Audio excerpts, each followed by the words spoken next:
ఇదే ప్రగతి భవన్ ప్రజల స్వేదంతో నిర్మించిన ప్రగతి భవన్ అధికారిక కార్యాలయానికి వైఎస్ కొడుకు జగన్మోహన్ రెడ్డిని పిలిపించి పంచభక్ష ప్రమాణాలు పెట్టి 6 గంటలు చర్చించి రాయలసీమ ఎత్తిపోతల పథకం రచించింది నువ్వు కాదా?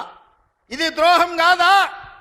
ఆనాడు రాజశేఖర రెడ్డితో కలిసి పోతిరెడ్డిపాడు ద్వారా కృష్ణానది జలాలను సీమకు తరలించకపోతుంటే హారతిచ్చింది నువ్వు కాదా? ఆనాడు మంత్రివర్గంలో నీ మంత్రులు లేరా? హరీష్ రావు గారు ఆ మంత్రివర్గంలో మంత్రి కాదా అని నేను ఇవాళ అడుగుతున్నా.